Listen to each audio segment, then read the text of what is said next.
اچھا جی، اب آپ کو بتا دیں پشاور ہائی کورٹ اور الیکشن کمیشن کی نظرثانی درخواست پر سماعت پشاور ہائی کورٹ میں ہوئی ہے اور عدالت نے وکیل الیکشن کمیشن کے دلائل سننے کے بعد فیصلہ محفوظ کر لیا ہے اور ایڈوکیٹ جنرل کہتے ہیں کہ ہم اس کیس میں فریق نہیں بننا چاہتے، نگران صوبائی حکومت ہیں، ہمارے لیے تمام جماعتیں برابر ہیں، ہمارا اس کیس سے کوئی تعلق نہیں، نام حذف کیا جائے، اگر ہمیں نوٹس کیا جاتا ہے تو پھر عدالتی معاونت کریں گے، جبکہ جسٹس اعجاز خان کہتے ہیں کہ وفاقی حکومت کا بھی یہی موقف ہے۔ اس پر ایڈیشنل اٹارنی جنرل نے کہا جی ہمارا بھی یہی موقف ہے۔ تو یہ فیصلہ محفوظ ہو گیا ہے جس میں نظر ثانی کی درخواست الیکشن کمیشن کی جانب سے دائر کی گئی تھی پشاور ہائی کورٹ میں۔ اب دیکھنا یہ ہے کہ یہ فیصلہ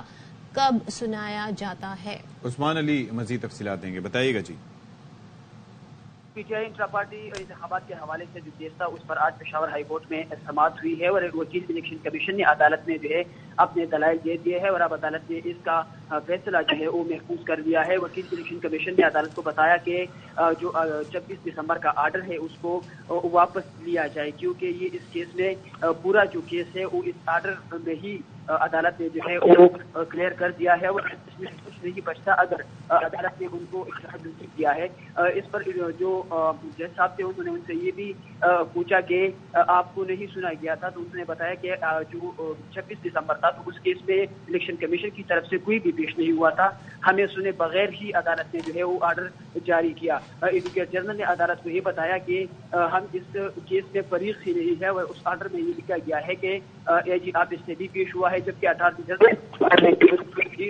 جنرل نے انہوں نے بھی عدالت کو بتایا کہ ہم اس میں فریق نہیں ہے اور ہم نے بھی اس میں ایک کیس دائر کیا ہے اور اس میں اپنا نام جو ہے وہ ڈیلیٹ کرنے کا کہا ہے۔ ایڈوکیٹ جنرل نے یہ بھی بتایا کہ اگر ہمیں نوٹس جاری کیا جاتا ہے تو اس کے بعد ہی ہم عدالت کی معاونت کریں گے۔ وکیل الیکشن کمیشن نے عدالت کو بتایا کہ 26 دسمبر کا جو آرڈر ہے اس کو واپس دیا جائے اور 9 تاریخ کو چونکہ یہ کیس جو ہے سماعت کے لیے مقرر ہے تو 9 تاریخ کو جب ڈویژن بینچ اس کیس کو سنے گا تو وہی فیصلہ جو ہے وہ بھی ہمیں بھی منظور ہوگا۔ عدالت نے